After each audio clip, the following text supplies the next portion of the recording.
Boom, if you start generating a lot of profits from your S corporation and now you start entertaining an idea of investing in real estate and this is your first time and you're thinking about the tax benefits, well, in this video, I'm going to break out exactly for you what you need to know before investing in real estate and how real estate investing could really help you save money on taxes, taking big depreciation deductions against your S corporation or really LLC or any business profits. Ready? Let's get going.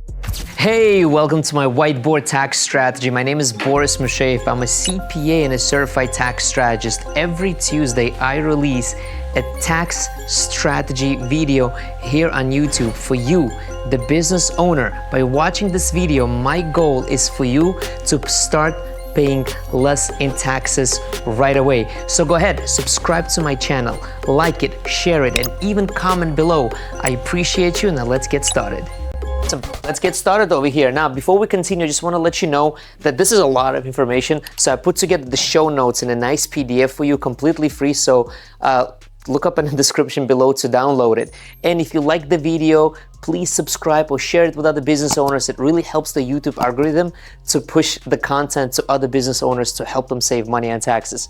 Now, before we continue, I really want to talk about what are the benefits of investing in real estate. So you're obviously a profitable business owner and you've got profits coming in, you've got accumulating cash, you got to start taking out more distributions. What can you do with that money to be able to save money on taxes? And you're thinking about real estate. So let's talk about those benefits.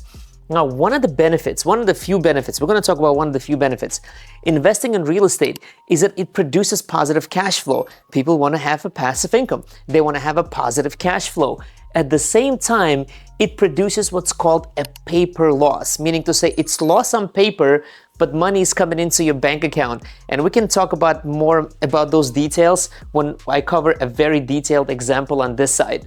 Now, so what happens when you invest in real estate? Like we said, it produces positive cash flow. You have that passive income coming into your bank account. At the same time, it produces a paper loss. And that is due to depreciation, a really nice big depreciation, which we're also going to talk about in a couple of examples here.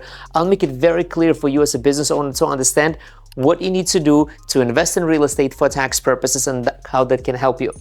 Another benefit that business owners invest in real estate is appreciation, right? They want a return on their investment, not only in terms of tax deductions, but also an appreciation of value. Real estates could appreciate by 5 or even 10% in some areas on an annual basis. Not only do you get a deduction, you get to write off expenses, you get depreciation, but also appreciation. Another biggest thing is 1031 exchange. If you don't know what 1031 exchange is, let me quickly tell you. So IRS has this beautiful tax law that says, hey, if you want to sell a rental real estate, a property, an investment property that you have, and you're going to have gains on it, well, guess what? You don't have to pay taxes on those gains if you do what's called a 1031 exchange. 1031 exchange basically is a like-kind exchange. If you're going to exchange your property for the same type of property in a transaction. So business owners find it very attractive. You know, they bought the rental real estate. They produced positive cash flow. They took some losses. It has appreciated in value. Now they want to sell it and have gains. Well, guess what? They can defer those gains by purchasing a like-kind asset, a like-kind investment property. And bam, that's another huge benefit of it. And we're going to talk about all of that in more detail here. Then there's something that's called a step-up basis. Now, when a business owner, when the time comes, right, and the business owner passes away and leaves to their children, the rental properties that they has, the assets that he has, well, guess what? They were able to take positive cash flow, take the loss, appreciation and value, did the 1031 exchanges, and now when their children inherit the property, they get what's called step-up basis. Let's say you as a business owner bought a property for $500,000, you depreciated it all out, and now you didn't sell it. You give it to your children, they inherited the property after the business owner's death. What happens is that, and this property, let's say, is valued at $1 million at the time of death, well, children get a step-up basis, that fair market value, and if they turn around and sell it, there's no taxation there. So really just a lot of benefits of doing it. So if you're thinking of investing your profits into real estate, this is a huge opportunity for you, the business owner, and you've got to start working with a tax advisor to plan for each one of these things, and you can really save big and grow your wealth. Another thing is tax deduction. Benefits. For example, you bought a property in Florida. You love to travel to Florida. Now all of your travel becomes tax deductible because you're going to visit your property. You're going to do some work on the property. Depreciation is the biggest one. It's the depreciation that helps you produce paper loss. So a lot of benefits of investing in the real estate. And this is your first time investing, you definitely need to speak to a tax advisor as well, because investing in real estate is not just about, hey, I'm going to make money on my investment when I sell it.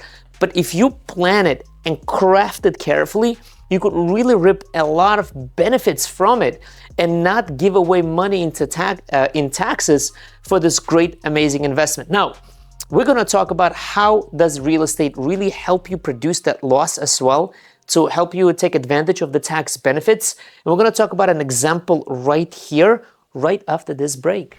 Hey, thank you so much for watching my video so far. I wanted to give you a heads up. I've got this free PDF, 7 tax write-offs that every S-corporation business owner must know. The link to this free PDF is down below in the description. So to make sure to download it, that's it. Now let's get back to the video.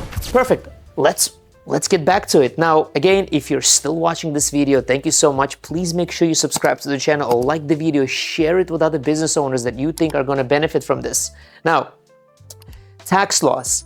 Rental real estate in general, long-term rentals help you produce losses. Now, the biggest tax deduction is an asset in the business. Like a lot of business owners ask me, look, Boris, I'm making like millions of dollars, or my profits are hundreds of thousands of dollars, and I'm really giving a lot to the IRS. How come people like Donald Trump are paying very little in taxes? Or how do I've seen a lot on the internet that you can pay $0 or very little in taxes. How is that being done? Well, here's the thing. The biggest write-off, I tell the business owners, the biggest write-off that you can have in your personal life, right, not just in a business, is real estate. Real estate is a big investment, right? It's an asset that can be written off. If you plan for it properly, if you plan on turning those passive losses into ordinary losses, you can write it off all against your business income. That is what I tell people, either your business income or your other sources of ordinary income. The biggest tax deduction that you can get in your business is buying an asset, right? It could be, of course, we're talking about an asset that you need, not that you want for a tax deduction. So before we get into rental real estate and how real estate produces loss via depreciation, I think it's really, really important that we understand how depreciation in general works. And I'm not going to spend too much time on it, but I'm going to make it very, very clear and understandable. Let's take, for example, you've got a business, right? I don't know, you've got a gym. Whatever that may be, okay? You need to buy an equipment and it costs $80,000. You don't want to pay $80,000 cash, nor do you want to pay anything down payment. And your vendor is offering 100% finance. Hey, finance it, pay it off over the course of 5 years.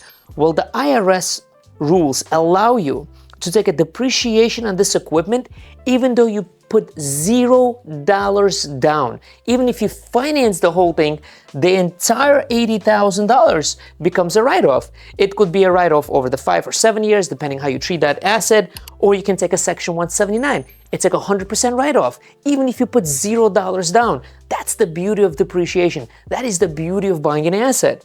Or you can do bonus depreciation, which in 2024, based on the current tax laws, right, it's at 60%. But the point that I'm trying to make is that buying an asset could be really beneficial. A lot of business owners properly plan with their advisors before year end. They're like, hey, we're actually gonna need this type of equipment in our business for next year. But we need a big deduction, but we do not have a cash to pay for it. Before year end, they finance some of the equipment, put it into use before year end, and guess what? $0 down, 100% deduction, beautiful write-off. That is an asset. Now, if you talk about real estate, investing in real estate, well, guess what you're buying when you buy a real estate? Whether it's a residential or commercial, you're buying an asset. And an asset is a tax write-off. Now, of course, for real estate, for residential, the depreciation life is 27.5 years. The commercial property is 39 years. But you can do all other things in it, so you can also do accelerated depreciation, because depreciation is a huge deduction when you buy real estate. Now, again, you don't have to buy real estate with an S corporation. Okay, you can buy real estate personally. Okay, you don't have to buy it with an S corporation. You can buy it personally, and you plan properly, you can take those losses. Now that we understand how depreciation works in general and how it can be applied to real estate, let's talk about a real estate investing example for your first time real estate investment right after this break.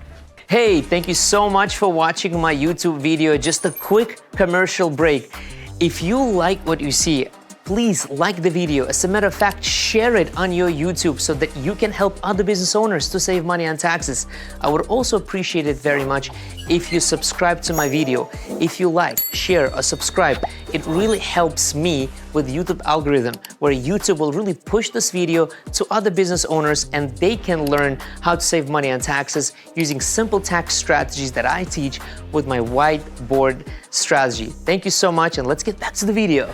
Perfect, welcome back. Thank you so much. Again, I have show notes for this in the description below, so to make sure to download it. And if you like this video so far, please like it, share it, and even comment and say hello.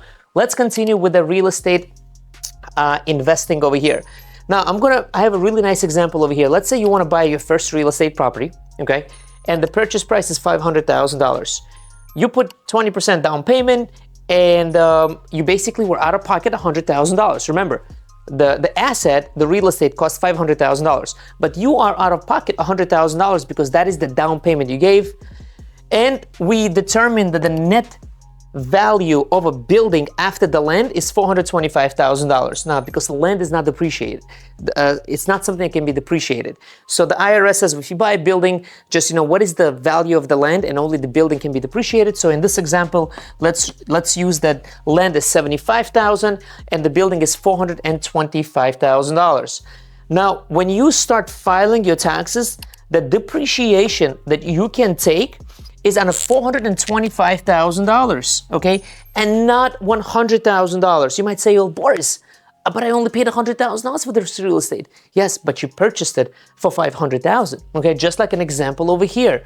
This could provide a huge benefit for you. Now, it's not $100,000, it's $500,000 purchase price, and $425,000 is a net value. So that means that you can take a depreciation on the entire $425,000. And generally, in rental real estate, generally speaking, depreciation produces or helps you produce a loss. The higher is the cost of the value of the building, the higher is that depreciation deduction. Now, when you're filing your taxes, right, you're putting in all of your expenses, and you're also putting depreciation expense, but it's not a cash expense that you had. It's a paper expense, so to speak. And that's why it helps you produce a paper loss while you are cash flow positive. Okay, now you can accelerate the depreciation using cost segregation. I actually have a great video on how to do cost segregation, how to use, cost segregation for your tax strategy. I'll put it in the notes below. Really, really important for you to actually watch that video. And another thing to consider is that rental real estate losses, generally speaking, in most cases, are considered passive losses, right? If you have a net income, it's passive income, and you have losses, those are passive losses. Now, those passive losses may not be deducted against your S corporation or LLC or business profits. So you might think, well, Boris, then why would I want to invest in real estate? Well, first of all, there's many benefits. There are definitely tax benefits. And even if you do have a business, you may still be able to deduct those losses against the business profits by structuring yourself correctly. And I definitely I definitely recommend speaking to your tax advisor about it, because you can write off passive losses against your business income if you qualify, your spouse qualifies, what's called a real estate professional. I have another video. In that same cost segregation video, I talk about that in a very much detail. Definitely go check that out. But this is a great example. And if this is your first time investing in real estate, don't go running into investing without speaking to your tax advisor. I always tell my clients, look, I'm not a financial advisor. I cannot teach you how to invest in real estate. But if anything touches the word tax, I'd like to know. So you've got to speak to your tax advisor. If anything that you're doing is related to your taxes, either going to help you, benefit you, or worsen your tax situation, you've got to speak to your tax advisor, because the tax advisor will give you a plan and a guidance. Hey, don't do this, but do that. A tax preparer, a bookkeeper, or an accountant that you speak once a year will not do that. What you need is to meet with your tax advisor regularly. And tax advisor can also help you and guide you when it comes for you investing your S corporation, your LLC, or your business profits into your first rental real estate purchase. Thank you so much for watching this video. Like I said, I have show notes below, and till the next time.